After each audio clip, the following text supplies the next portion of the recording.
भारत में गरीबी है नहीं, जानबूझ के गरीब रखा जाता है। क्यों? राजनीति का फ्यूल है गरीबी। इंडिया की सबसे बड़ी अभी गलती क्या है? जो गरीब और अमीर की खाई है ना, वो बढ़ते जा रही है, गरीब और गरीब होते जा रहा है। एजुकेशन सिस्टम में साफ पार्टीशन है, तो ये सारी चीजों की अपॉर्चुनिटी बढ़ाने की ज्यादा जरूरत है।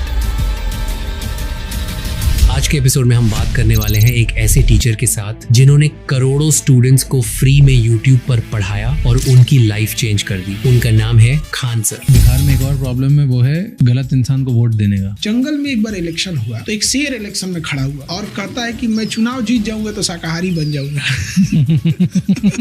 तो जिसने लाइफ में कुछ किया ही नहीं है उसको तो पॉलिटिक्स में करने ही नहीं देना चाहिए। इस कॉन्वर्सेशन में हम बात करेंगे इंडिया के रियल चैलेंजेस पर, जैसे एजुकेशन सिस्टम, पॉलिटिक्स और कैसे रिच और पुअर के बीच का गैप लगातार बढ़ता जा रहा है। ये एपिसोड एक रियलिटी चेक होने वाला है इंडिया के सिस्टम और सोसाइटी का। अब वो लगता है एक रिलीजन दूसरे रिलीजन को नहीं चाहता। भीड़ बहुत खराब चीज होती है। जैसे देखिए, किसी एक धर्म के इंसान को कहिएगा कि तुम दूसरे धर्म के इस चीज पे आग लगा दो, वो नहीं लगाएगा। लेकिन उसी व्यक्ति को जब भीड़ का हिस्सा दे दीजिएगा ना, तो भीड़ में वो कुछ भी कर देगा।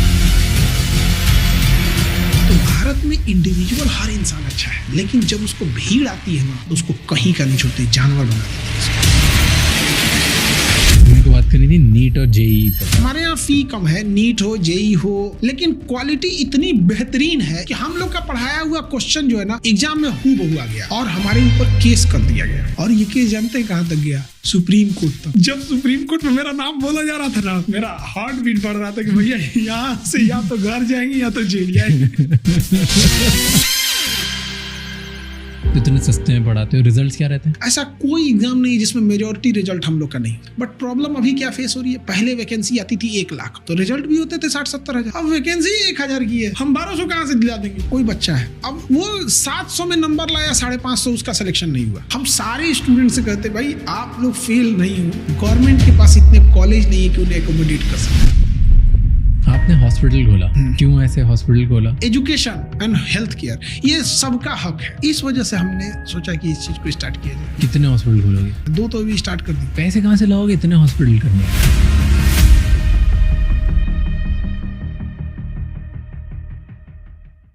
जब भी हम अपना घर मूव करते हैं, it's never just about moving boxes.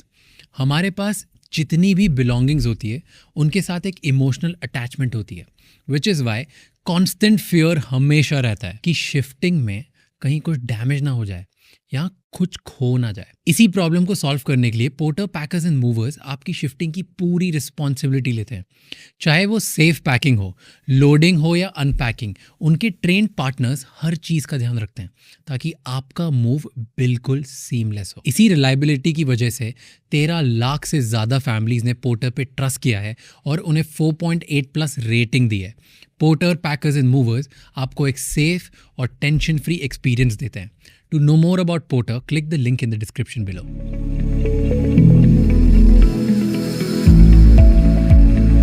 अब क्या लगता है इंडिया सबसे बड़ी गलती क्या कर रहा है? किस फील्ड में? जियोपॉलिटिक्स में, इकोनॉमी में। इंडिया की सबसे बड़ी अभी गलती क्या है जो हमें बाद में शायद नुकसान करना पड़े? अब इकोनॉमी में देखेंगे ना, हम लोग रेवेन्यू एक्सपेंडिचर बहुत ज्यादा कर रहा है और कैपिटल एक्सपेंडिचर थोड़ा सा कम होते जा रहा है। रेवेन्यू एक्सपेंडिचर मतलब क्या है कि फ्री बीज की मतलब इलेक्शन के टाइम पे ज़्यादा खर्च कर देना पैसे और ये सब चीज़ें में। और कैपिटल एक्सपेंडिचर थोड़ा सा भी इंडिया का उतना जितना और बेटर होना चाहिए उतना अभी उतना नहीं कर रहा है। और जो गरीब और अमीर की खाई है ना, वो बढ़ते जा रही है। आप देखिए, गरीब और गरीब होते जा रहा है। एजुकेशन सिस्टम में साफ पार्टीशन है। एक अमीर का स्कूल देखिए, एक गरीब का स्कूल देखिए, अमीर का हॉस्पिटल देखिए, गरीब का हॉस्पिटल देखिए। तो इंटरनल फाइट हो रहा है, तो इंटरनल फाइट को तो खत्म करना होगा ना। कोई भी देश आज जिसको आप आगे कहिएगा उसका इंटरनल फाइट नहीं है। सिंगापुर में गरीब अमीर सबको same education, same health. China, Russia, Britain, जो भी विकसित देश और जितने विकसित नहीं है उनमें ये चीज़ें बहुत ज़्यादा देखने को मिलती है। जबकि ऐसा नहीं कि हम हमारी इकोनॉमी ख़राब है।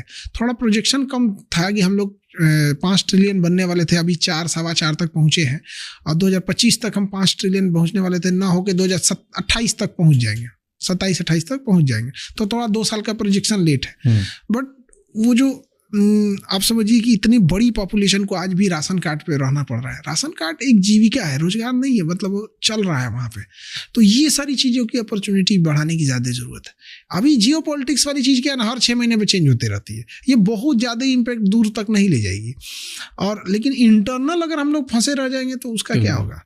बट डू यू थिंक कि ये जो छोटे छोटे हर जगह वॉर चल रहे हैं, इससे मे बी इंडिया को फर्क पड़े? क्योंकि मे बी वर्ल्ड, ये वॉर किसके लिए हो रहा है?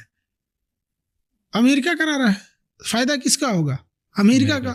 लॉस होगा तो सबका होगा, लेकिन फायदा होगा तो अमेरिका का होगा। और एक और चीज़ का डर लगता है इंडिया में आपको, कि जो है आप प्राइवेटाइजेशन की बात कर रहे हो, अगर सबको प्राइवेट कर दिया और जो चल रहा है उससे तेज़ी बढ़ेगी, लेकिन एआई के आने की वजह से ना जो उन प्राइवेट जगहों पे नौकरी करते हैं वो भी चले जाएगी, तो नौकरियां भी नहीं बचेगी इंडिया में।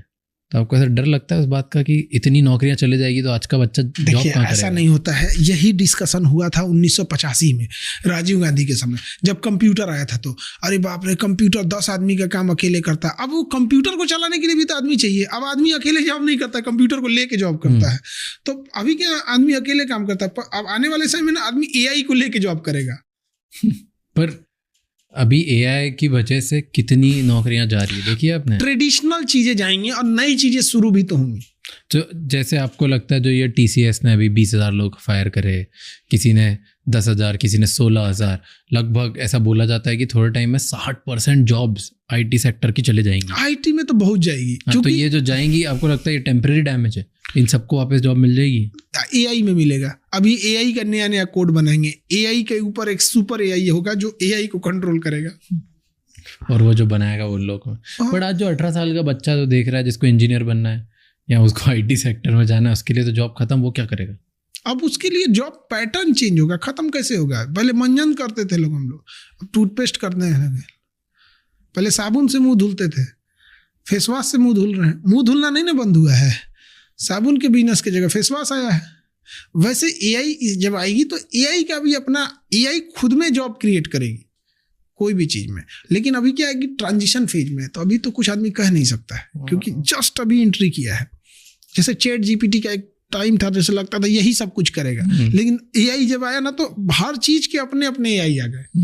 मेडिकल के अलग AI आ गए, अब डॉक्टरी में बहुत हेल्प कर दिया है AI तो से। जैसे आप डॉक्टर, क्योंकि आप नीट पे पढ़ाते हो, राइट? तो बच्चे डॉक्टर बनेंगे। हाँ, तो रोबोट्स बेटर डॉक्टर नहीं बन सकते? देगे नहीं आदमी, उसको चीर चार दिया इधर उधर, बैटरी लो। कितने बड़े बड़े हॉस्पिटलों में बड़े बड़े ऑपरेशन अब रोबोटिक्स हो रहे हैं, कि भाई डॉक्टर के हाथ की जगह रोबोट के हाथ है और पीछे से डॉक्टर ही कंट्रोल करता है। ठीक है, आज वो हो रहा है। जब इस कॉन्फिडेंस पे आ गए, थोड़े टाइम बाद तो फुल कॉन्फिडेंस पे आ जाएंगे, 2-3 अगर सक्सेसफुल हो गए तो। हमें लगता है ह्यूमन को नहीं देंगे लोग इतना। जैसे आप देखिए जेनेटिकली मॉडिफाई चीजें हुई हैं, हम बैगन को इतना लंबा कर दिए, करेला को ऐसे भर दिए, लेकिन ह्यूमन पे कभी ट्रायल में आया नहीं दिया गया। हो तो रहे जगह जगह, अमेरिका में तो ऑपरेशन हो जाते हैं आदमी का हाइट बढ़ा दिया तो छोटे लेवल पे है यहाँ पे। तो इस जैसे सर्जरी में क्या हेल्प करेगा, किसी की जैसे किसी का पैटर्न हेल्प करेगा कि कोई बीमारी कितने समय से था, उसको पैटर्न हेल्प कर देगा। AI आने से एक फायदा क्या हो जाता है, जैसे अभी हम लोग के हॉस्पिटल में एक सबसे अच्छी चीज़ क्या हो गई, जैसे कोई ब्रेन में ट्यूमर है तो उस ट्यूमर को कौन से एरिया से ब्लड सप्लाई मिल रहा था ये पता करना जरूरी है। अगर उसका ब्लड सप्लाई नहीं काटेंगे ना, ट्यूमर हटा भी देंगे तो सप्लाई कर करके वहाँ नया बना देता था। अब ये डॉक्टर लोग की अपनी टर्मिनोलॉजी थी। अभी हमारे यहाँ जो AI वाली मशीनें लगी हैं वो क्या करती है ना, वो नसों का कलर चेंज करके बताती है कि ये वाली नस इसको ब्लड पहुंचा रही है, ये इसको पहुंचा रही है। वो 3D दिखा देती है कि किस डायरेक्शन से उसको काटना ठीक रहेगा, कैसा नहीं। तो वहाँ काफ़ी AI हेल्प करता है। बट अल्टीमेटली डिसीजन इंसान का ही। हाँ, लास्ट डिसीजन इंसान का ही रहेगा। वर्क मेन पावर को कम कर देगा बहुत। थोड़ी तो जॉब्स जाएंगी, बहुत जाएंगी, बट वो लोग शिफ्ट होंगे किसी ना किसी चीज पे। जैसे बैंक में हुआ था, हाँ, कि बैंकिंग के टाइम पे नोट गिनने के लिए भी लोग थे, पेपर करने के लिए लोग थे, फिर वो सब बाहर हुआ और कंप्यूटर्स आ गए, सब आ गए। अब मशीन आ गई नोट गिनने के लिए। तो क्या आज भी बैंक में कहाँ जॉब कम हो गया? अभी भी बैंक बहुत जॉब प्रोवाइड करा रहा है। जहाँ ह्यूमन का जरूरत है वहाँ तो ह्यूमन ही रहेगा। ट्रू। ओके, आपने हॉस्पिटल खोला, अभी क्यों ऐसे हॉस्पिटल खोला? अब हॉस्पिटल का मेन पर्पस था खोलने का कि जो सोसाइटी में कई बार ऐसा देखते थे ना, एक गांव से कोई आया है और उसको बिना मतलब का कई बार जांच लिख दिया जाता था, बिना मतलब कि उसको दवाइयाँ लिख दी गई, कोई गरीब इंसान है तो बेचारा परेशान होकर रह जाता था। तो हम सोचे कि हम क्या कर सकते हैं, तो कई बार डॉक्टर लोगों से हमने रिक्वेस्ट भी किया कि आप ये कर दीजिए। तो 1-2 डॉक्टर कभी कभी फी गरीब को कर भी देते थे। तो 1-2 डॉक्टरों को कई बार बोलने के बाद अजीब नहीं लगता है कि हम इनसे ज़्यादा कहीं नहीं तो बोल रहे हैं। और कई बार 1-2 डॉक्टर लोग बोल भी दिए कि समाज सेवा करना है तो अपने में कीजिए ना, इधर क्यों कर रहे हैं। तो कई बार खराब भी लगता है इस चीज़ों को। तो हम सोचे कि अच्छा रुकिए हम आपको भी बताते हैं। सिर्फ इसलिए, और समाज में ज़रूरत भी है मेन इसको। हमारे डॉक्टर से किसी तरह का मतभेद तो है नहीं यहाँ पे, मेन बस ये था कि जो जिसके पास पैसे हैं आप उससे पैसे के 2 लाख की जगह आप 3 लाख ले लेंगे तो उसको कोई दिक्कत नहीं आएगा। लेकिन इलाज के लिए खेत बिक जाए ये खराब है, इलाज के लिए गहने बिक जाए ये खराब चीज़ है। तो इस वजह से हमने सोचा कि इस चीज़ को स्टार्ट किया जाए। पूरा हॉस्पिटल खोल दिया। हाँ, हम तो ऑर्गन बाई ऑर्गन हॉस्पिटल बना रहे हैं। मतलब किडनी का अलग रहेगा, हार्ट का अलग रहेगा, ब्रेन का अलग, स्किन अलग, आँख अलग, कान अलग, मतलब हर चीज़ का अलग अलग। कितने हॉस्पिटल खोलोगे? अभी तो पटना में 5, अभी तो 2 और एक तीसरा बहुत जल्दी करना है। 2 तो अभी स्टार्ट कर दिए। तो कितने पैसे लगा रहे हो? ये सब खुद ही लगा रहे हो? हाँ, कोई पैसे हम किसी से नहीं लिए। कोई डोनेशन आ गया? जैसे लोग बोल रहे हैं इलॉन मस्क ने डोनेशन दिया। तो ये ग्रुप सबसे बुरा क्या लगा कि हमको मतलब कोई एक हल्ला कर दिया कि इलॉन मस्क ने इतना पैसा दिया है, कि किसी ने हल्ला कर दिया कि इरफान पठान ने एम्बुलेंस दे दिया है, तो किसी ने कुछ नहीं दिए हैं। सोशल मीडिया पे इतना कभी कभी गुस्सा लगता है कि क्यों ये सब चीज़ें फैला देते हैं सब यहाँ पे। और गाँव वगैरह में लोग ने इसको सच मान लेते हैं। हमें पैसा, एक राजस्थान के आसपास के एक आदमी थे, उन्होंने 101 रुपया लिफाफा में भर के भेजा। राजस्थान के एक आदमी थे, 101 रुपया, और डोनेशन में ये आया है। बाकी पूरा पैसा खुद का लगा है? हाँ, मेरा अपना है। तो ये चलाने के लिए हर चीज़ आप सस्ते में दे रहे हो? कितने में? क्या नॉर्मल रेट बताओ। मान लो कि अगर कोई एक ऑपरेशन बाहर कराता है और आपके हॉस्पिटल में कराता है तो क्या डिफरेंस है? यहाँ एक एक्सरे बाहर कराता है, आपके इसमें कराते हैं, क्या डिफरेंस? देखिए, हाँ, जैसे एक्सरे जिस पे हम लोग करते हैं, जो फिल्म आती है वो फिल्म ही आती है 36 रुपीज़ में। 36 रुपये का फिल्म आता है। हम उस फिल्म पे डॉक्टर, एक्सरे मशीन लगा के सब करके एक्सरे करके उसको 35 रुपये में दे देते हैं। मतलब फिल्म है 36 रुपये की, सादा फिल्म, उसको एक्सरे करके 35 रुपये में। तो क्यों नुकसान कर रहे हो हर चीज़ पे? हमको ना मतलब एक चीज़ ये लगता है ना कि कोई इलाज के बिना मर भी सकता है। जैसे हमारे ECG जो होता है ना 25 रुपये में होता है, हार्ट का ECG 25 रुपये में होता है। तो क्या होगा कि कई आदमी मजाक में आके ECG करा लेते। तो एक आदमी मुंह में गुटखा लेके ECG करा लेते, मुंह में गुटखा ले।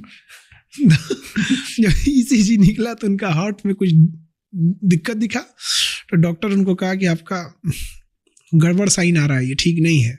तो फिर उनको इको पे भेजा गया, अल्ट्रासाउंड वाला इको पे, कार्डियोलॉजी। वहाँ देखा तो कहा कि गुड साइन नहीं है अभी इनका, इनको हार्ट में चेक कराना पड़ता है।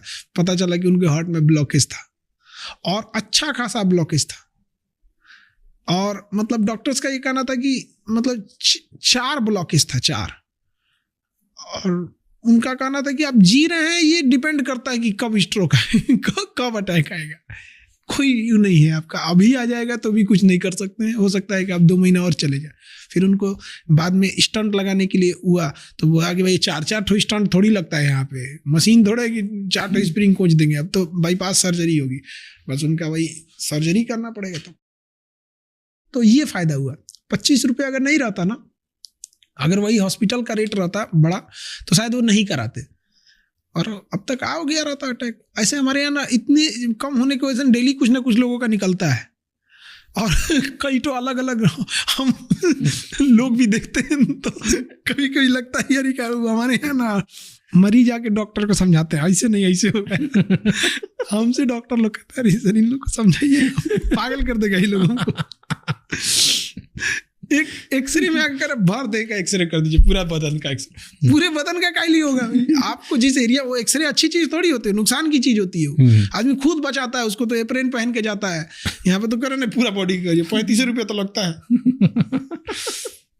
तो इस लेवल का कभी कभी हो जाता है। और हॉस्पिटल में प्रॉब्लम क्या आता है अभी ना, दूसरे हॉस्पिटल वाले हैं ना, वो अपना जानबूझ के एक मरीज भेज देंगे, वो आके हंगामा करेगा बिना मतलब का। क्या? जैसे पर्ची कटाया और उस सोचेगा कि हमको आधा घंटा में नंबर आ जाए। तो आप अगर 2 बजे आए हैं तो कोई सुबह 9 बजे भी आया होगा, तो पहले उसका होगा, और वो कहेगा हमारा अभी तक नहीं हुआ, ये हुआ वो वहाँ फाड़ देगा, ऐसे भागो यहाँ से, ऐसे वैसे। कोई गरीब इंसान कभी फाड़ेगा? 50 रुपये फीस है MD का, MBBS, MD, DM, डॉक्टर जो जितने उस लेवल के सबका। तो जानबूझ के ये लोग डिस्टर्ब करते हैं क्यों? ताकि इधर ताकि काम खराब हो बिना मतलब का। लेकिन 500-600 लोग डेली आएंगे हॉस्पिटल में, सब बहुत अच्छे से होता है। रात 2-3 बजे तक सबका ट्रीटमेंट जितना हो जाए वहाँ पे। डेली 1-2 इस टाइप के मिल जाते हैं जिसको दूसरा कोई भेजा हुआ रहता है। एक बार 4-5 महिलाओं को भेज दिया था, तो पूरे हॉस्पिटल में हंगामा कर रही थी। क्या हंगामा किया? उसको यही कि हमारा पहले करिएगा, ये ऐसे नहीं होता है, इतना होता है, कुछ से कुछ बोलेंगे। कह रहे थे लूट रहे हैं भैया, तुम किस चीज़ का लूट रहे हो भाई? तो तुम कुछ से कुछ बोलने लगता है। जब किसी को इम्प्लांट करके भेजा जाता है ना, तो बिना मतलब का बहाना खोजेगा, MRI मशीन में जाके घूम जाएगा। जानबूझ के हिल जाएंगे, जानबूझ के करेगा ना यहाँ पे। तो अच्छा, गरीब आदमी को साथ ऐसा नहीं होता है। एक हमें याद है कि 2 बज रहा था रात का, एक झारखंड की एक लेडी थी, एकदम बूढ़ी थी, चल रही थी तो सही से चल नहीं पाती थी। उनका जब मशीन में जब गई थी चेकअप करने, तो उनका MRI जब हुआ था तो हिल गया था, तो इमेज खराब हो जाता है। तो इमेज खराब हो गया तो डॉक्टर ने बोला कि आप दोबारा करा लीजिए। तो उन्हें लगा कि अब दोबारा कराएंगे ना तो फिर पैसे लगेंगे। तो बेचारी एकदम हमसे आके कह रही है, हम जानबूझ के ना नहीं हिलैली बाबू, अपने से हिल गई लो एकदम। हम कहे माता जी पैसे नहीं लगेंगे दोबारा का यहाँ पर। तो एकदम खुश हो गई, अरे बाप। जबकि ये पूरी जगह का रूल है कि अगर गड़बड़ हो जाता है तो दोबारा उसी पैसे में करते, बट उनका हिम्मत तोड़ दिया। उनको लगा कि फिर पैसे लगेंगे। अच्छा, बाहर उसी चीज का लगता 7,000, 7,000। इधर कितना? हमारे यहाँ लगा 1,800। एक आदमी आया, उसने 3 ठोकर आया ऐसे टेस्ट MRI का। तो 3 टेस्ट का, बाहर में 1 टेस्ट का 7,000 है, तो 3 का 21,000 लगता। तो हमारी टीम ने बोला कि भाई इसको कम कर दो, तो 21,000 की जगह उनको 5,000 बोल दिया। तो उनको लगभग आप देखिए तो 16,000 का बेनिफिट मिल गया। उसके बाद वो हल्ला करने लगा कि 1,800 लगता है, तो भाई एक आदमी का ना लगता है 3 आदमी का थोड़ी लगेगा इसमें यहाँ पे। तो डेली ऐसे ऐसे चैलेंज आते हैं।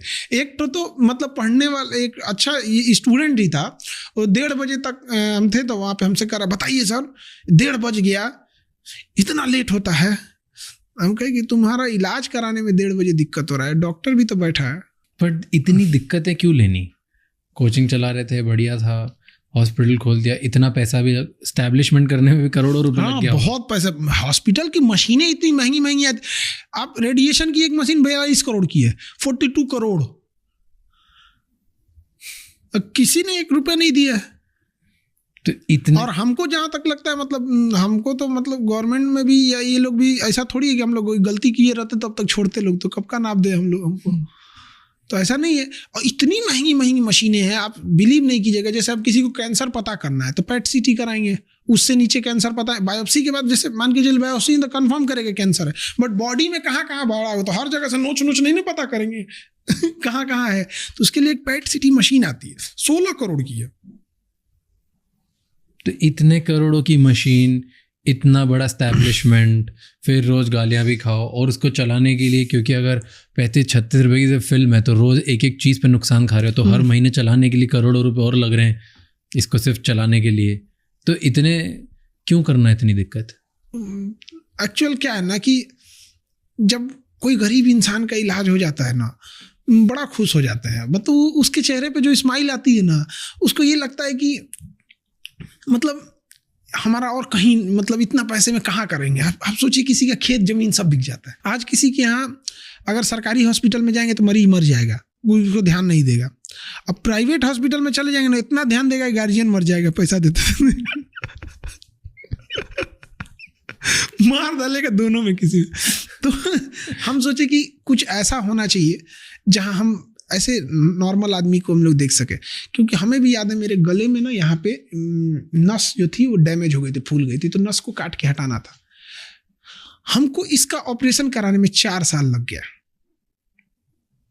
4 साल। उतने पैसे नहीं थे जितना लोग मांग रहे थे। अगर ये कोई बड़ी बीमारी होती तब तो मर चुके रहते। और वो भी हुआ कहाँ पता है? 1,600 रुपये में BHU में। और आज भी बीएचयू में हमको मतलब बता रहे ना एहसान है उसका। और इतने मतलब वहाँ सफाई कर्मी से लेके अभी तो हमें नहीं पता, ये तो 15 साल 16 साल पहले का बता रहे हैं, अभी कैसा है हमें नहीं पता, बट उस समय बहुत बेटर था। और ऑपरेशन करा के आ रहे थे, टाका वाका लगा था, कहे कि अब यहाँ जगह नहीं है, अब जाइए, अब टाका कटा के आइए। तो ऑटो से आ रहे थे ना, तो 2 सांड लड़ाई कर रहे थे आपस में, ऑटो पलट दिए सब। हम ये टाका लेके उलट गए थे, दोबारा बीएचयू में गए।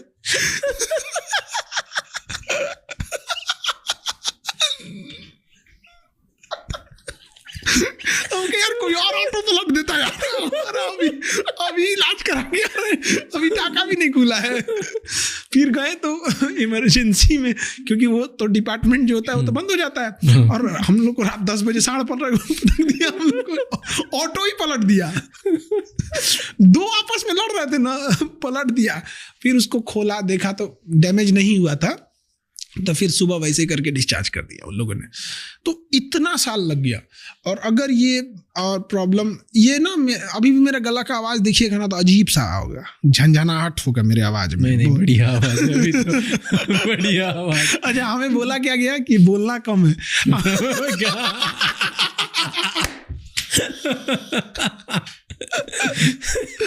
तो हमें बोलना कम है, ये हमारे लिए शर्त है यहाँ पे गले में। लेकिन मेरा प्रोफेशन ऐसा है कि दिन भर बोलना पड़ता है।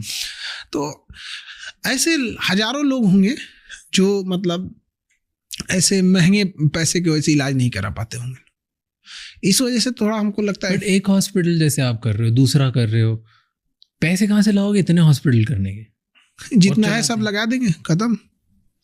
और किसी को अगर डोनेट करना होता? अभी तक तो किसी ने किया नहीं, 1 भी रुपए नहीं। पर क्यों नहीं, लाखों लोग, अगर ये जेन्युइनली सही है और लोग जेन्युइनिटी में देखिए आप, नहीं मतलब जेन्युइनली सही है और ये महीनों तक चलता है और लोग इसमें खुश हो रहे हैं, और लोगों को अगर 35 रुपये, तो पता नहीं कितने लोग हैं अगर ये देख रहे हैं, आपकी इतनी बड़ी ऑडियंस है, अगर लोगों ने 1000 रुपए भी दे दिए तो बहुत डोनेशन आ जाएगा पूरे कंट्री से। अब हमें नहीं पता कि लोग देंगे कि नहीं देंगे, क्योंकि हमने अगर अच्छा, आप एक अच्छे काम के लिए कर रहे हो, राइट? इसमें 35 रुपए में घर कहाँ लेके जा रहे हो, कुछ भी नहीं कर रहे हो, और अपनी जेब से इतना पैसा तो हर महीने घर से लगते हैं। डॉक्टर्स की सैलरी 50 रुपए फीस है डॉक्टर की, और आज कोई MBBS कर लेता है तो 500 रुपये फीस होती है, MD का 1000 रुपया, DM का 1500 रुपया। हमारे यहाँ जितने डॉक्टर हैं सब MD, DM, MCH, MS, मतलब MBBS तो एकदम स्टार्टिंग फेज है हमारे यहाँ। मतलब MBBS तो आदमी सोचता है कि ठीक है चलिए आप, तो क्यों नहीं लाखों लोग डोनेट करेंगे, डोनेशन क्यों नहीं लेते हो? अभी तक हमने कभी किसी से ऐसा बोला नहीं, तो हमें बोलने में भी अजीब लगता है, कहीं क्या बोलेंगे।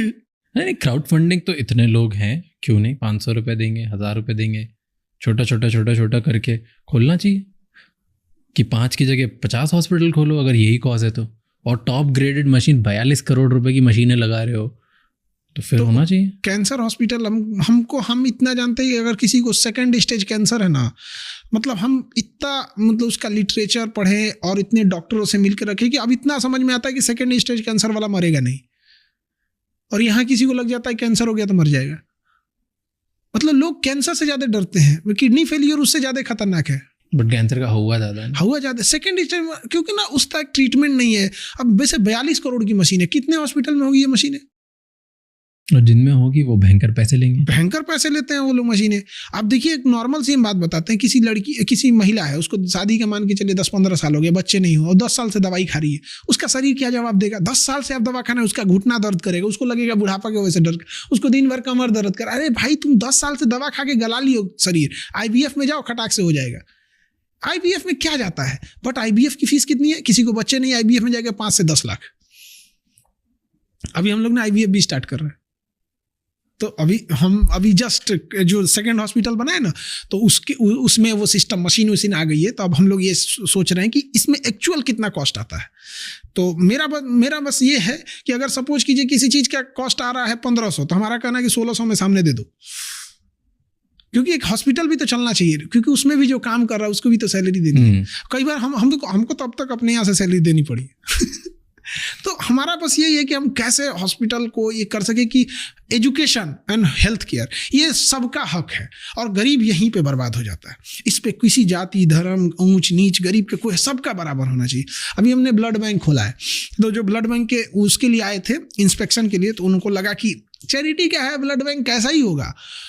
उन्होंने जब ब्लड बैंक देखा हमारा, तो जो टॉप लेवल की मशीनें होती हैं। मतलब जैसे आप समझिए कि मोबाइल में आईफोन, तो आदमी कोई मोबाइल जैसे मान के चले कोई चैरिटी का काम कर रहा है, आईफोन लेके घूम रहे, तो कैसा लगेगा? तो कहेंगे सर आप चैरिटी का ब्लड बैंक खोले हैं और इतनी महंगी मशीनें, मतलब जो ब्लड बैंक की सबसे टॉप मशीन होती है वो है हमारे यहाँ किसी चीज की जांच करना, क्योंकि हर चीज को एकदम फुली ऑटोमेटिक। मतलब कोई ब्लड देने आए तो अभी हम लोग उस पर भी काम, जैसे कोई ब्लड देने आए तो उसका हमने ब्लड लेके कई पार्ट उसका बन जाता है। कैसे पहले क्या होता है ना कि डॉक्टर लोग पहले क्या था, पूरा होल ब्लड चढ़ा देते थे, एक ब्लड से 4 कंपोनेंट बन जाते हैं, तो हम 4 आदमी की जान बचा सकते हैं। तो जैसे हम किसी का ब्लड लिए, उससे किसी का जान गया, तो उसको मैसेज चला जाएगा कि आपका ये वाला ब्लड यूज हो गया, उसे भी कितना खुशी होगा, अरे मेरा मैसेज आ गया, मेरा ब्लड। तो हम लोग सोचिए है चैरिटी का, बट एडवांसमेंट उस लेवल का है कि आपका जिस दिन ब्लड यूज होगा उसी दिन मैसेज आएगा।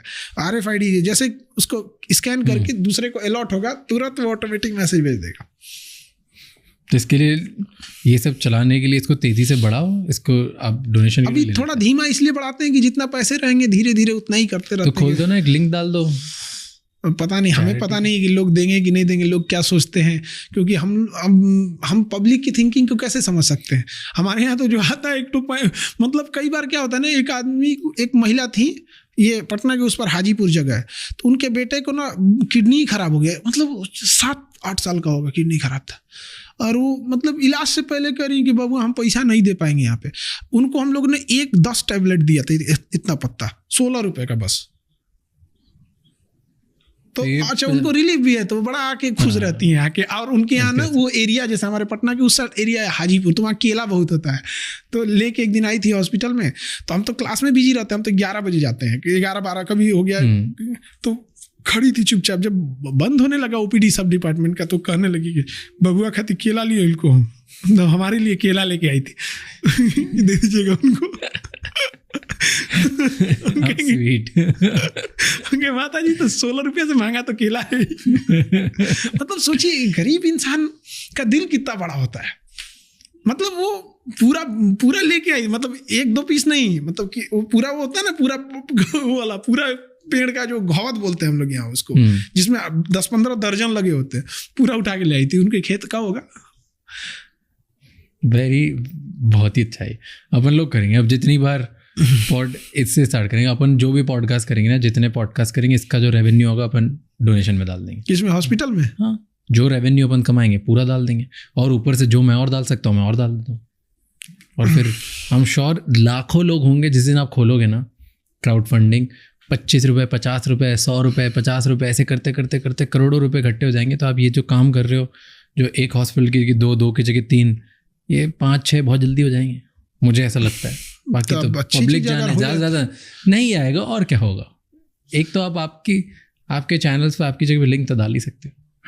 हमको मतलब ये लगता है कि लोग क्या सोचेंगे ये, क्योंकि ना अभी क्या है ना कि ट्रांसपेरेंट रखो, सामने दिखाओ इस इतने रुपए इकट्ठे हुए, इस रुपए से ये आया, इस रुपए से ये आया, बहुत इजी होता है। क्योंकि अभी हमने ना थोड़ा सा डिले किए हैं। एक हॉस्पिटल था, बर्न हॉस्पिटल बना रहे थे। जैसे कभी क्या होता है, किसी छोटा बच्चा के ऊपर तेल गिर गया, किसी को बिजली का झटका मार दिया, कोई जल गया, घर जल गया, ये सब में, तो बर्न हॉस्पिटल बना रहे थे। तो अभी थोड़ा सा उसको इसी वजह से थोड़ा सा डिले किए, फंड्स की वजह से। हाँ, तो थोड़ा पार्ट बाई पार्ट बनाएंगे, लेकिन बनाएंगे सबको, ऐसा नहीं छोड़ सकते हम किसी एक को भी। बनाएंगे तो सब। हाँ, तो ये जल्दी होने लग जाएगा, मुझे ऐसा लगता है। लाखों लोग छोटा छोटा करके देंगे, और 2-3 तो होंगे जिसमें कोई NRI, कोई SDM, कोई IS जो आपकी वजह से कहीं पहुंचा होगा, वो तो बड़े डोनेशन करेंगे। चलिए, तो इसको भी देखते हैं कभी। ठीक है। ओके, एक और मेरे को बात करनी थी नीट और JEE पे। क्यों हर कुछ ना कुछ लड़ते रहते हो किसी ना किसी बात पे? देखिए, नीट और JEE जो ऐसा सब्जेक्ट था, इसकी फीस लाखों में होती थी। जब हम लोग तैयारी करते थे उस समय फीस थी 1.5 लाख। हम आज से 15-17 साल पहले की बात बता रहे हैं। मतलब समझिए आज से 20 साल पहले होती थी 1.5 लाख फीस, 1-2 लाख। इतनी महंगी फीस में कोई नहीं पढ़ सकता था। और होता क्या था कि जो अमीर है अमीर होते जा रहा है, गरीब है गरीब होते जा रहा था। तो हम क्या कर सकते थे? आज भी एक लड़का इंजीनियर है, पिछले साल हुआ था, उसने जब उसका रिजल्ट हुआ तो बोला कि सर, जितना आपके यहाँ फीस है ना, उतना तो दूसरे कोचिंग का GST लग जाता था।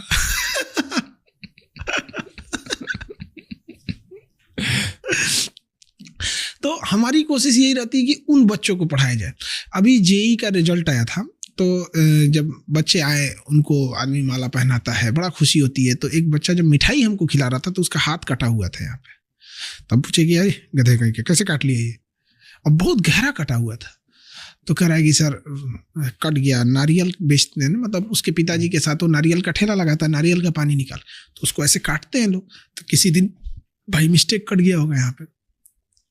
वो बच्चा कभी नहीं जा सकता है बड़े कोचिंग में, कोटा वगैरह जैसे जगहों पे। तो ऐसे बच्चों के लिए हमें पढ़ाना है।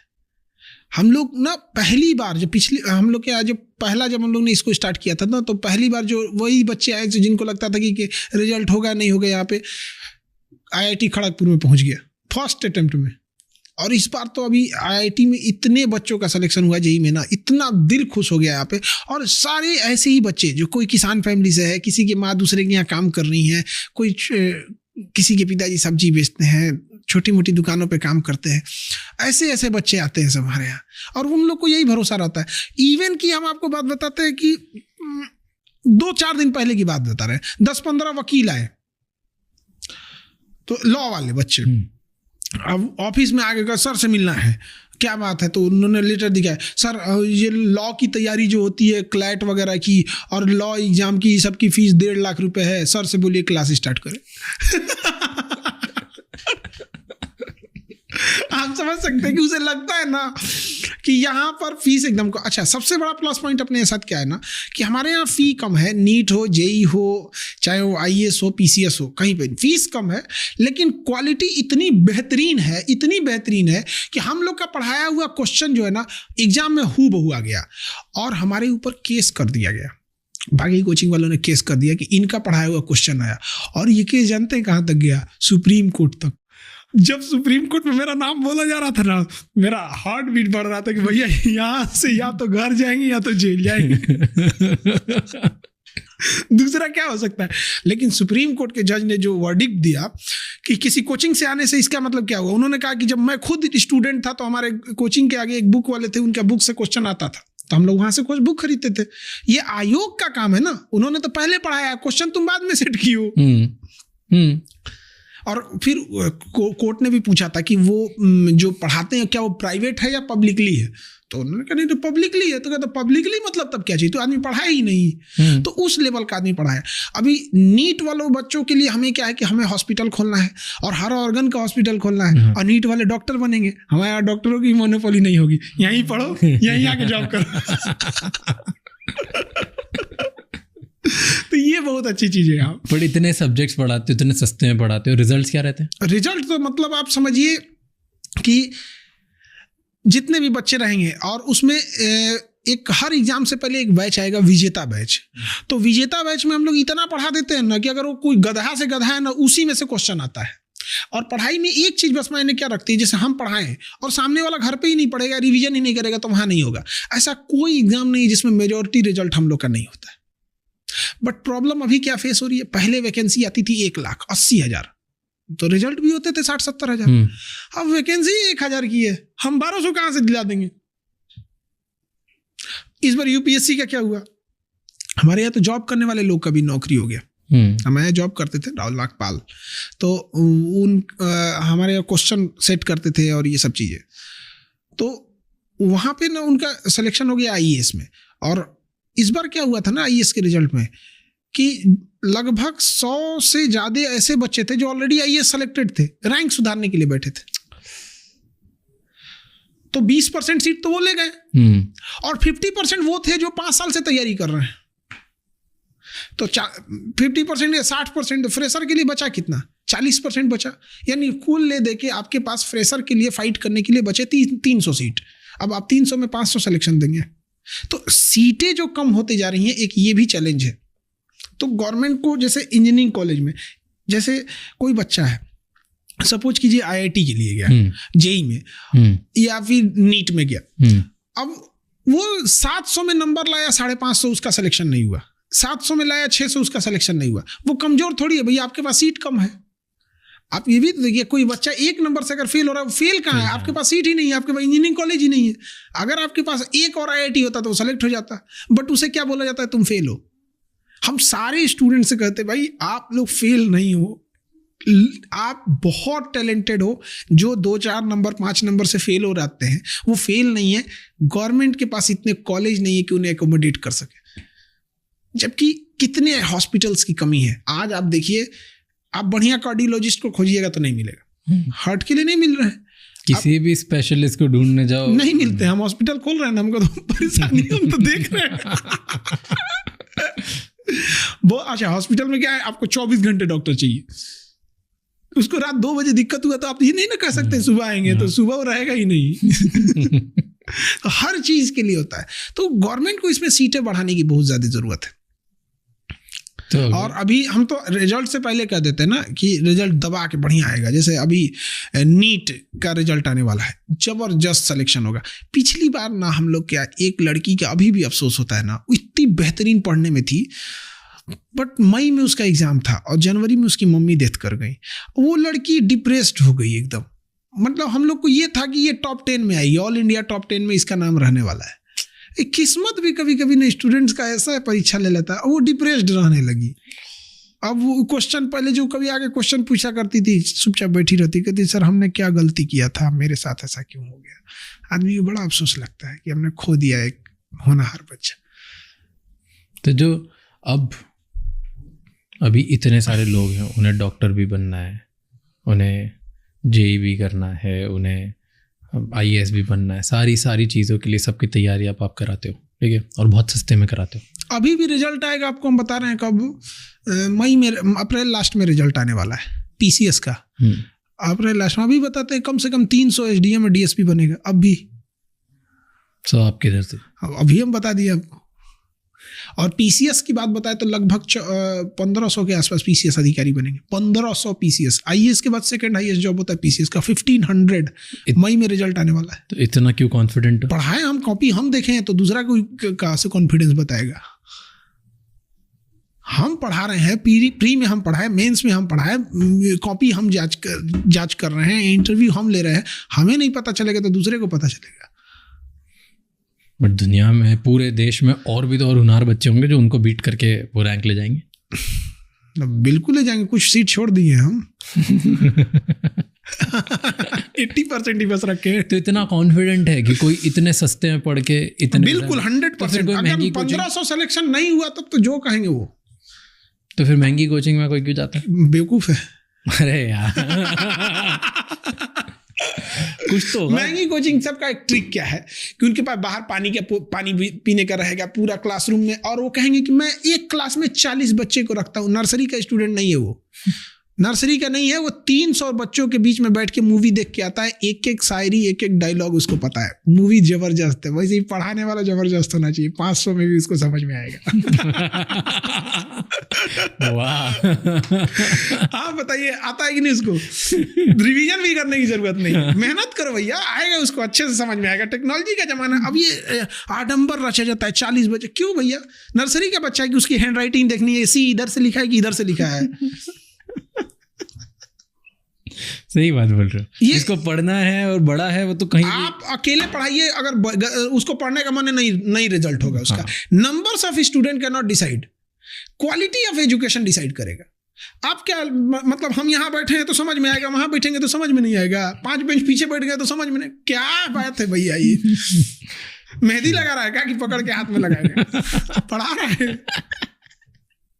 फिर अब जैसे इतना ऑनलाइन एजुकेशन अवेलेबल है, सब ऑनलाइन भी पढ़ सकते हैं, तो ऑफलाइन की जरूरत है? ऑनलाइन में क्या ना, सेल्फ डिसिप्लिन है तो बहुत अच्छा है, अदरवाइज में डिस्ट्रैक्ट हो जाते हैं। और गार्जियन भी कई बार ना ऑनलाइन वाले, गांव वाले बच्चों को कोई काम थमा देते हैं। वो मोबाइल में ऐसे पढ़ रहा है तो उसको लगता है कि मोबाइल में कुछ कर रहा है, बाबू गेहूँ पिसवा लाओ, चल गया वो।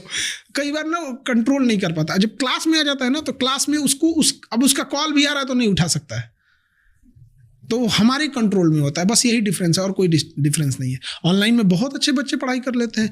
जीशान नाम का एक हमारे यहाँ लड़के थे, तो वो बैंड पार्टी बनता है ना, शादी में बैंड होता है तो उसके पीछे एक आदमी गाना गाते चलता है, वो गाना गाता था लड़का गया में। अभी पता है वो PCS अधिकारी है, बैंड में गाना बजाता था। अभी जहानाबाद एक जगह है, वहां का एक लड़का था, अभी दरोगा में है, उसका पैर टूट गया था। प्री किया, मेंस किया, सब हुआ, दौड़ा ना, तो उसको था कि हमको जॉब ले ही लेना है जॉब। अदरवाइज में क्या है ना कि उसको उसके फैमिली में कुछ इशू था, उसकी सिस्टर की जहाँ शादी हुई थी ना, खराब जगह घर मिल गया था उसको, तो उन्होंने बड़ा टॉर्चर करके रखा था और बार बार इसको मेंटली टॉर्चर करते थे। अब बहन को कोई मार पीट, बहन होती है कोई, अब ससुराल से आएगी, पीठ पे आँख लाल कर दिया, ये कर दिया, तो उसको बहुत टेंशन में था। तो दौड़ता था ना तो अपने जी जान लगा देता था, और दौड़ने के 1-1.5 मंथ पहले ना उसका पैर फ्रैक्चर हो गया, प्लास्टर हो गया उसको, बहुत अफसोस हुआ। लेकिन उस प्लास्टर काट के वो दौड़ा था, उस दिन उसका सिलेक्शन हुआ, हाथ से कैंची से प्लास्टर काट के भेजा, हमको वीडियो कॉल पे दिखा रहा था, सर हम प्लास्टर काट दिए, मारेंगे चाहे होगा नौकरी, हम ये नहीं देखा, दौड़ गया, उसका हो गया सिलेक्शन। प्लास्टर काट के हुए सवारे एक से एक कर, इसलिए ना कहा जाता है एक बिहारी सब पे भारी। करेंगे सर जी के क्या करेंगे आप?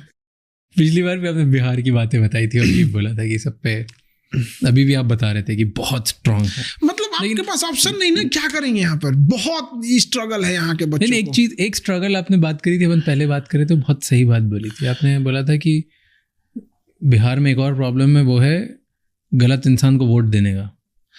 देखिए हमारे क्या था कि वोटिंग का अलग चीज था। मैं देखिए हमारे यहाँ क्या है ना, हमारे यहाँ पूरी इंडिया में देखिए क्या होता है ना कि जो इंसान खुद के दम पे कुछ नहीं किया है ना, वो ये कहता है कि मैं एक फैक्ट्री लगाऊंगा, मैं रोजगार दूंगा। भाई तुम अगरबत्ती का कारखाना लगा के दिखाओ, फिर तुम्हें समझ में आएगा। जंगल में एक बार इलेक्शन हुआ तो एक शेर इलेक्शन में खड़ा हुआ और कहता है कि मैं चुनाव जीत जाऊंगा तो शाकाहारी बन जाऊंगा।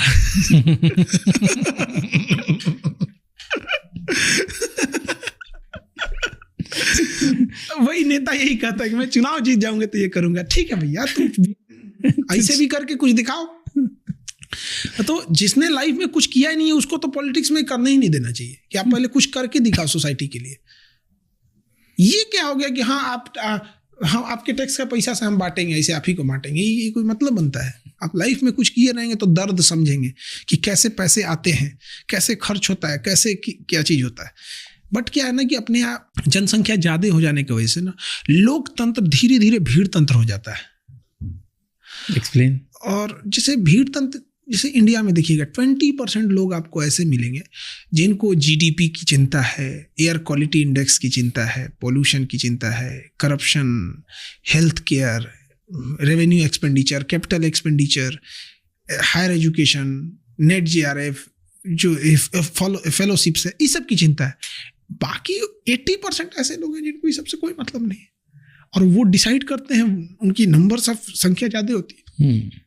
तो डेमोक्रेसी तो नंबर्स का गेम है। आप सही गलत से तो कोई मायने नहीं रखता, आपके पास संख्या, आप कुछ भी पास कर दीजिए। तो वो डिसाइड करते हैं, और वो लोग क्या है कि आपके सामने बैठ के सब बात बोलेंगे कि आप कहिएगा महंगाई बढ़ गया, हाँ एकदम बढ़ गया है। आपका एजुकेशन ठीक रहना चाहिए, एकदम ठीक रहना चाहिए। आपके हाँ में हाँ मिलाएगा, लेकिन लास्ट में अपने जात पे जाके वोट डाल देगा। वो हर बात बोलेगा और सबसे ज़्यादा पिसाएगा वही हो जाएगा। अच्छा, वो लोग क्या होता है ना कि लास्ट 2 दिन पहले पैसा पे वोट डाल देते हैं, और वो लोग नेता को भी पता है कि इसको अगर 1 महीना पहले पैसा दे देंगे ना तो ये मेरा भी नहीं है। इसलिए 2 ही दिन पहले देता है। और गारंटी बताता अगर 2 महीना पहले दे दिया ना तो नेता को भी भूल जाएगा। तो हमारे यहाँ ना जो गरीबी इतनी भयानक लेवल पे है, तो आप देखिएगा ना हमारे यहाँ जो गरीब को देखिएगा तो वो अजीब लेवल का आपको देखेंगे। उसको इतना तोड़ दिया गया है ना कि वो गरीबी से भी नीचे चला चुका है, मतलब भिखारी से थोड़ा ऊपर और गरीबी से नीचे मिडिल में ले आके उसको फंसा दिया गया है। मतलब आप समझिए वो इतना गरीबी जा चुका है, वो इतना गरीबी कि अगर उसके गांव में कोई नेता घुसता है ना तो उसको 500 रुपया मांगता है। बट आप मांगने का अंतर देखिए, वो स्टेशन पर मांग रहा है 5 रुपया मांग रहा है, ये उससे 10 गुना 20 गुना ज़्यादा मांग रहा है। बस मांग क्या रहा है वहां पे? भाई क्यों आप उससे, आप कहां तक उसको निचोड़ दिए हैं? आप समझिए किस गरीबी का भयानक लेवल इतना जा चुका है ना कि एक इंसान को समझ में नहीं आ रहा है क्या करे वो। रेलवे स्टेशन पे जाके देखिए आप, लोग जमीन पे सो कर, डिवाइडर पे, ठंड का दिन आता है ना तो बेचारे ये लोग बड़ी टेंशन में आता है। अभी बरसात आएगा ना तो इन लोग को सोने बैठने में बहुत दिक्कत होगा। बट ये लोग में क्या है ना कि ये इनके अंदर एक चीज़, आपकी हर चीज़ को बताएंगे, लेकिन लास्ट में ना ये अपने रिलीजन एंड कास्ट सिस्टम पे बढ़ जाते हैं। पैसा, रिलीजन, कास्ट, लास्ट में उसी पे क्या वो लगता है एक रिलीजन दूसरे रिलीजन को नहीं चाहता है कि भीड़ बहुत खराब चीज होती है। जैसे देखिए, भीड़ तंत्र की एक खराबी क्या है कि किसी एक धर्म के इंसान को कहिएगा कि तुम दूसरे धर्म के इस चीज पे आग लगा दो, वो नहीं लगाएगा। आप किसी एक धर्म के व्यक्ति को कहिएगा कि एक काम करो, तुम इस धर्म के पूजा स्थल में आग लगा दो, नहीं लगाएगा। क्या पागल हो गए है क्या? लेकिन उसी व्यक्ति को जब भीड़ का हिस्सा दे दीजिएगा ना, तो भीड़ में वो कुछ भी कर देगा। भीड़ में वो किसका घर जलाएगा, किसको तहस नहस करेगा। चाहे वो मणिपुर उठा के देखिए, चाहे वो कश्मीर उठा के देखिए, या 2002 उठा के देखिए, चाहे आप सिखों के खिलाफ हुए दंगे को देखिए, चाहे गुजरात का देखिए, चाहे कश्मीर में कश्मीरी पंडितों को देखिए, चाहे मणिपुर में मैतेई या तूती को देखिए। इन सब में कोई इंडिविजुअल नहीं था। तो भारत में इंडिविजुअल हर इंसान अच्छा है, सब है। लेकिन जब उसको भीड़ आती है ना, तो उसको कहीं का नहीं छोड़ती, जानवर बना देती है उसको। सिखों को सड़क पे कैसे उनको मारा गया था खींच खींच के, चाहे वो कश्मीर से कश्मीरी पंडितों को मारा गया, चाहे कहीं का उठा के देखिए। हम एक का बात नहीं कर रहे, किसी भी रॉयल। क्यों ऐसा होता है जब इंडिविजुअली वो खराब नहीं है? क्योंकि ये बात सही है, किसी आप एक इंसान को बोलो कि भाई तू जाके किसी के मंदिर में कुछ छिड़कानी कर, मस्जिद में कुछ छिड़कानी कर, सिख में गुरुद्वारे में कुछ छिड़कानी कर, या चर्च में कर, कोई नहीं करेगा। किसी भी मंदिर में वो इंतजार में रहेगा कि हमको होली में हमको गुजिया खाने को मिलेगा, ईद में हमको सेवई मिलेगी, है कि नहीं? गुरुद्वारा में इंडिविजुअल से आप पूछोगे नहीं करेगा। लेकिन ये भीड़ कर देती है। तो ऐसा क्यों होता है कि इंसान तो वही है, वही लोग 50 लोग के साथ मिलकर क्यों कर लेते हैं? इसलिए किया जाता है ना कि पहले से देखिए, न्यूज में, फिल्मों में ये सब चीजें दिखा के ना माइंड में ऐसा वॉश किया जाता है, माइंड में भर दिया जाता है, ऐसे ये कर कर करे। जैसे किसी चीज, जैसे एप्स्टीन फाइल आई, दब गई तो वो खराब नहीं है। इसी चीज को आप 10 साल कंटिन्यू दिखाइए, लेकिन लोग अंग्रेजों से नफरत नहीं करने लगे तो देखिएगा। तो नैरेटिव मीडिया सेट करती है, और इतना लोगों को एक दूसरे से ना राजनीतिक रूप से लड़ा दिया गया, ये वो कि अब भीड़ों का समूह है, इस नेता के पास इसकी भीड़ है, उस नेता के पास इसकी भीड़ है, ये छोड़ दिया और खत्म करके रख देते हैं सब। इंडिविजुअल में कब है? आपको लगता है जात पात रिलीजन ये सब खत्म नहीं होगा इंडिया में? गरीबी जब तक रहेगी खत्म नहीं होगा। ये कौन करता है? गरीब इंसान। अमीर इंसान जाएगा किसी रैली में झंडा उठाने, किसी के घर पे पत्थर फेंकने? क्यों करता है कोई एक गरीब इंसान सिर्फ और सिर्फ गरीबी की वजह से? केवल गरीबी नहीं होती है, गरीबी की वजह से उसे अच्छा एजुकेशन नहीं मिलेगा, और गरीबी की वजह से उसे अच्छी सोसाइटी नहीं मिलेगी। अब एक गरीब इंसान को क्या लगता है किसी SDM, DSP, इंटेलेक्चुअल एंटरप्रेन्योर के बीच में बैठेगा? नहीं बैठता है। वो कहाँ बैठता है? अपने जैसे टाइप में। वहाँ पढ़ाई लिखाई की उतनी बात नहीं हो रही है क्या? तो कोई उधर खैनी बना रहा है, कोई गुटखा खा रहा है, कोई शराब पी रहा है, कोई किसी के घर में सास बहू का झगड़ा चल रहा है, ये चल रहा है। तो वो उसी मानसिकता में उलझ चुका है। अब उसको लगता है कि हम किधर है, तो उसको अपना जात जो है ना, अपना एक क्लस्टर दिखता है कि भाई मैं इस खेमे का हूँ यहाँ पर। और जब वो बड़ा होता है, अमीर बनता है, बिजनेसमैन बनता है, तो उसे डेली 100 लोगों से मुलाकात होती है। उसे सिख से भी मुलाकात होगी, ईसाई से भी होगी, हिंदू से भी, मुस्लिम से भी, जैन से भी। अब अगर किसी ने बोला जैन ऐसे होते हैं, तो कहा भाई हमने कल ही उससे मिले यार, बड़ा अच्छा आदमी है। तो उसकी सर्कल भी बड़ी हो जाती है, वर्सेटाइल सर्कल हो जाता है। तो ये सब चीजें होती है। लेकिन गरीबी खत्म ही नहीं होने देंगे सब ना, जानबूझ के। गरीबी फ्यूल है। क्यों? राजनीति का फ्यूल है गरीबी। गरीब कैसे खत्म करेंगे? भारत में गरीबी है नहीं, जानबूझ के गरीब रखा जाता है। शिक्षा बजट, आपको हम बस एक स्टेट का बात बताते हैं, बिहार का 65,000 करोड़ है एजुकेशन पे, शिक्षा दिया जाता है। कोई सरकारी स्कूल ठीक नहीं है। आपके कहीं का भी देखिए, उठा के देखिए, क्या महाराष्ट्र का सरकारी स्कूल ठीक है? मध्य प्रदेश का सरकारी स्कूल, राजस्थान में तो गिर गया, तो स्कूलें गिर गया। हमारे यहाँ पुल गिरता है, राजस्थान में स्कूलें गिर गया, सीधे नीचे गिर गया। किसका चिराग खत्म हो गया? जीवन। जिसके घर का मरा होगा बच्चा, वो क्या सोचता होगा? बच्चे को तैयार कर, पूरा प्रॉपर्ली गिर गया था, और बच्चे थे। हाँ, हमारे यहाँ तो एक हॉस्पिटल का ऑपरेशन थिएटर ही गिर गया। पता नहीं क्या, यही PMCH था कि कौन हॉस्पिटल था, एग्जैक्ट हम नाम नहीं आ रहा है, उसका बिल्डिंग ही गिर गया। ऑपरेशन चल रहा था अंदर, एक और का दीवार गिर गया, तो ऑपरेशन चालू था। डॉक्टरों का धन्यवाद कहिए कि उन्होंने ऑपरेशन करके जल्दी जल्दी स्टेबल करके हटाया, वरना भाग गया रहता तो बेचारा मर भी गया रहता। तो ये आप बोल रहे हो 65,000 करोड़ बजट, और कोई कुछ सही नहीं है। किसी को सरकारी स्कूल में किसको अच्छी पढ़ाई लग रही है? कोई बोल दे कि उसको सरकारी स्कूल के और सरकारी हॉस्पिटल के इलाज से खुश है। सरकारी स्कूल में टीचर अमीर होते हैं, पढ़ने वाला गरीब होता है। प्राइवेट में स्टूडेंट अमीर होते हैं, टीचर गरीब होता है। प्राइवेट स्कूल के टीचरों की सैलरी गवर्नमेंट स्कूल का 1/4 भी नहीं है। प्राइवेट स्कूल के 4 प्राइवेट टीचरों को जितना मिलेगा उतना एक सरकारी स्कूल का टीचर होता है। कि अलग से उनको पैसे मिलते हैं कि 60-70 हज़ार 60-70 हज़ार सैलरी एक सरकारी स्कूल के टीचर की। हाँ। और ऊपर गए तो और ज्यादा हो जाएगा, प्रोफेसर गए तो 1.5-2 लाख। तो ये आप बोल रहे हो कि सिस्टम में गरीबी इसलिए रखनी है ताकि एजुकेशन खराब कर दीजिए, गरीबी हमेशा रहेगी। फिर गरीब इंसान को घुमाना बहुत इजी होता है, लास्ट में पलट जाएगा। आपके बात सब सुनेगा लेकिन पलटेगा लास्ट में अपने। अब वो लगता है इंडिया से कभी गरीबी हटेगी? हटने के लिए आराम से हट जाएगी, क्यों नहीं हट सकती है। गरीब इंसान का पैसा कहाँ जा रहा है? गरीब इंसान का पैसा जा रहा है इलाज में। गरीब इंसान का पैसा कहाँ जा रहा है? गरीब इंसान का पैसा जा रहा है बेटी की शादी करने में, दहेज देने में। तो हम क्यों इस सब चीज़ों के खिलाफ रहते हैं? हमको थोड़ी ना किसी के ना हम दहेज, मेरी बहन भी नहीं है, हमारी दहेज अगर सिस्टम खत्म, मेरी अपनी बहन नहीं, हालांकि हम यहाँ तक राखी बनवाते इन बहनों से, तो इनसे हमारी तकलीफ दिखता है। और हम दहेज रहेगा भी तो हमको कोई दुख नहीं है देने में लिए। हम किसके लिए लड़ाई लड़ते हैं? दूसरे के लिए। क्योंकि गरीब इंसान का पैसा बर्बाद हो रहा है ना वहां पे। उस जीवन, एक गरीब इंसान की अगर 3 बेटी है, जीवन में वो कुछ नहीं कर सकता है, क्योंकि उसको दहेज के लिए 10 साल कमाएगा तो एक बेटी की शादी करेगा। अभी सोना कितना महंगा हो गया, तो बेचारा। अब तो एक शायर ने कहा था ना कि पीतल की बालियों में उसने अपनी बेटी ब्याह दी, बाप मजदूर था उसका सोने के खदान में। बहुत बुरा हाल हो जाता है। तो गरीब इंसान का, उसका यही सब में खत्म हो जाता है। और जमीन का रेट, जैसे मान के चलिए जब कुछ नहीं रहेगा तो इंसान जमीन, जैसे राजस्थान वगैरह में अब देखिएगा, वहाँ एरिया भी बड़ा है, जमीन अनफर्टाइल है और जमीन का रेट कम है। अब बिहार में आके देखिए, एक राज्य छोटा, जनसंख्या ज़्यादा, जमीन इतनी उपजाऊ, एकदम महंगी मिलती है। हमारी यूनिवर्सिटी जो थी उसको ज़मीन को चौपट कर दिया। इसी तरह से हम तो 1000 एकड़ में यूनिवर्सिटी खोल रहे थे। ज़मीन का रेट जब उन लोगों को पता चल गया कि ज़मीन का रेट, मतलब ये यहाँ यूनिवर्सिटी खोलेगी, तो वो ज़मीन का रेट 4 गुना कर दिए लोग। हमें पीछे हटना पड़ा।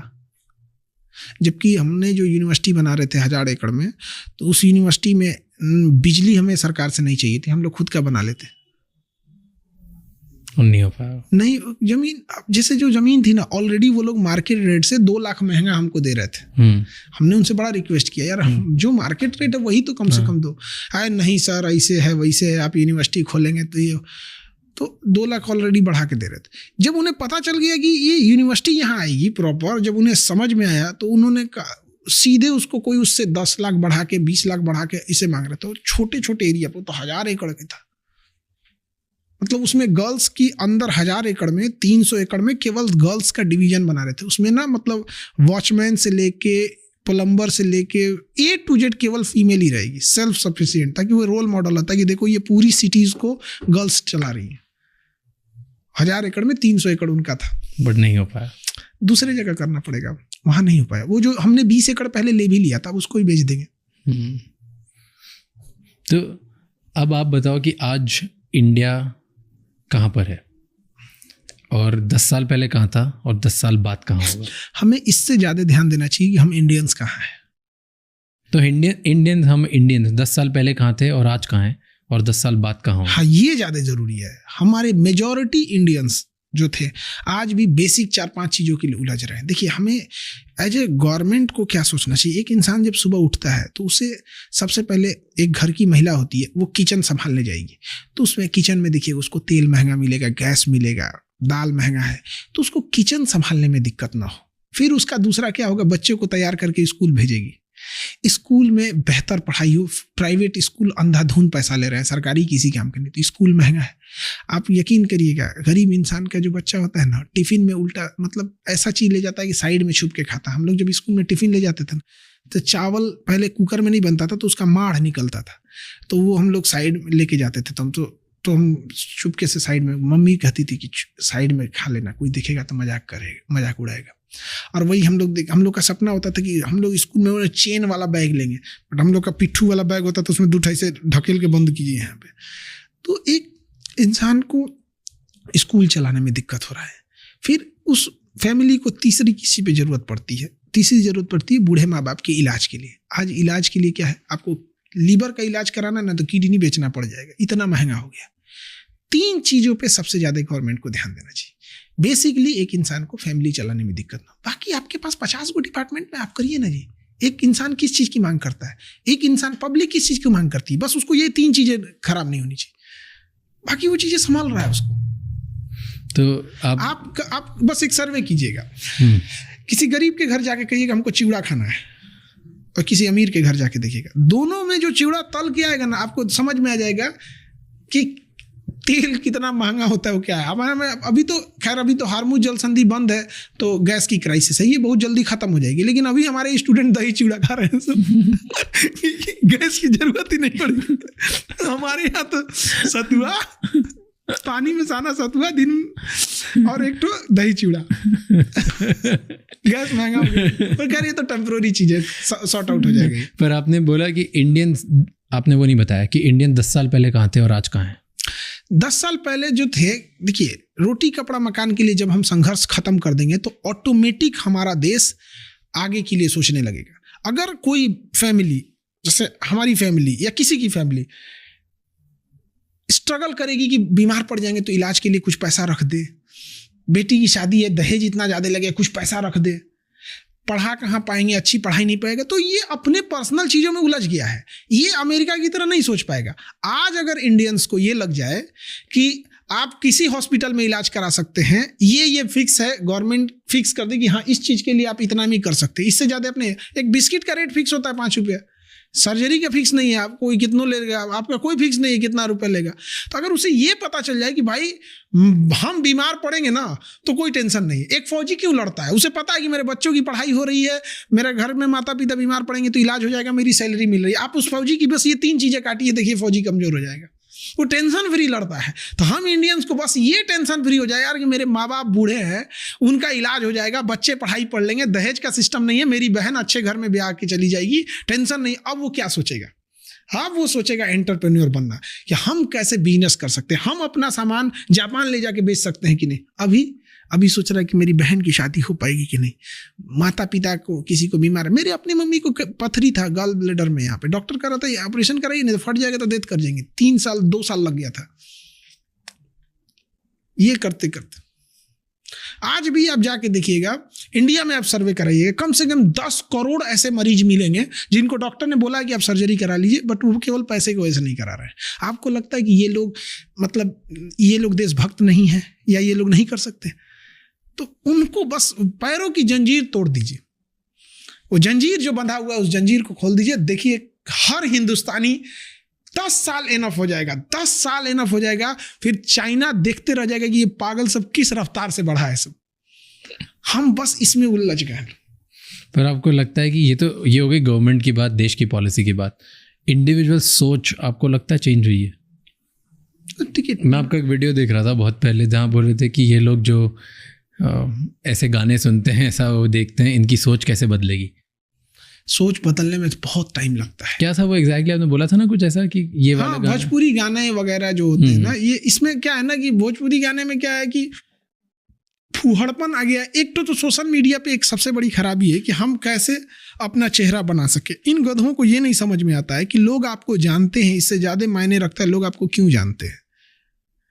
तो ये कुछ भी करके आगे आना चाहते हैं, कुछ भी गाना बना देंगे, कुछ भी। तो ये मेंटलिटी बहुत ख़राब होती है।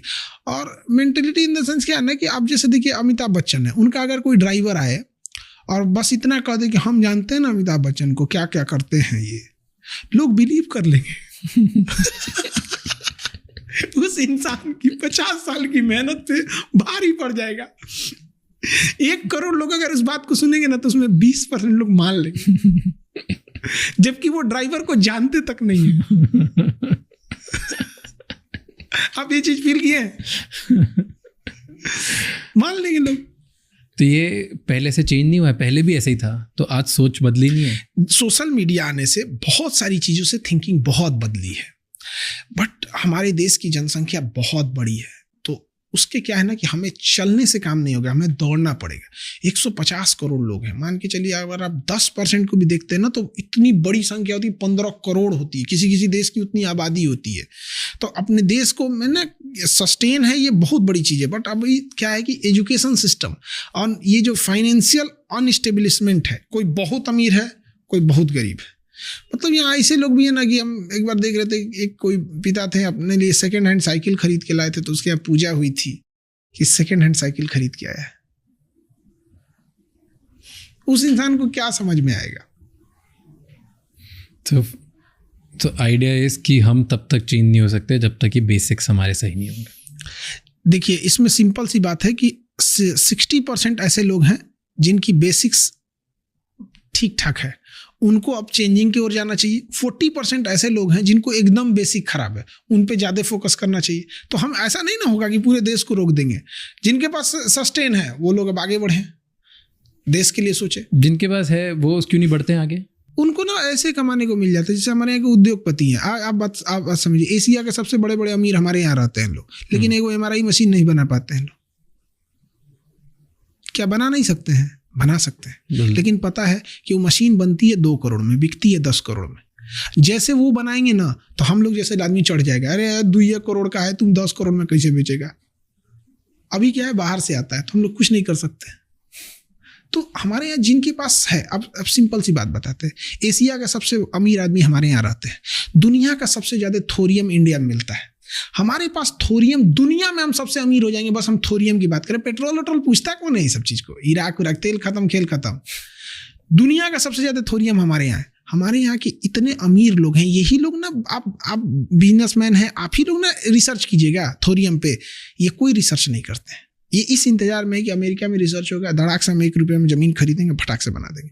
गवर्नमेंट को जितने अमीर एक फिक्स करना चाहिए कि जिसकी जो सालाना 10 करोड़ से ज़्यादा कमाता है उसको 1% पैसा रिसर्च के लिए देना चाहिए, और उस रिसर्च से जो भी चीज़ आपकी नई चीज़ बनेगी उस पर आप ही का अधिकार होगा, दूसरे का नहीं। तो इससे उस इंसान को भी फायदा होगा। अब अमीर को मार नहीं ना डालेंगे भैया, वो पेड़ पे से पैसा थोड़ी तोड़ के लाया, बट एटलीस्ट रिसर्च जो होगा उससे पैसा उसके पास आ जाएगा। हमारे यहाँ रिसर्च का कोई फंड है? कोई फंड क्यों नहीं देते हैं? रिसर्च क्यों नहीं करते लोग? ये जो ऊपर बैठे हैं उन सबको रिसर्च का स्पेलिंग नहीं पता है। क्यों आपको क्यों लगता है क्यों रिसर्च कम करते? इतने पैसे वाले लोग भी मैंडेटरी कर दे, हो जाएगा। बट नहीं है मैंडेटरी ना, लेकिन उनका भी फायदा ही है। उनको पता है कि बाहर से खरीदने में ज़्यादा आसानी से जल्दी बढ़ जाएगा, इसीलिए। हाँ, इसीलिए मिल जाती है। आज आप इंडिया में देखेंगे जितने बड़े बड़े लोग उद्योगपति या तो यूरोप से टेक्नोलॉजी ला रहे हैं या तो चाइना से उठा के ले आ रहे हैं। तो हम लोग धीरे धीरे पिछड़ेंगे ना। तो ये कौन कर सकता है? बड़े अमीर लोग, छोटे लोग नहीं कर सकते। और उनके लिए है भी, बड़े लोगों को बैंक भी इजी से लोन दे देगी, और छोटे लोगों में बहुत फाइनेंस दिक्कत आती है सब में। चलो उम्मीद करते हैं कि लोग रिसर्च सेंटर भी खोलेंगे। हाँ। But thank you so much sir, फिर बहुत मज़ा आया आपसे बात करके। बढ़िया लगा हमको भी बहुत। Thank you. आपने पटना बुलाया, अब आज लिट्टी चोखा खिलाओ। हाँ, एकदम। Thank you so much. Thank you so much ये एपिसोड एंड तक देखने के लिए।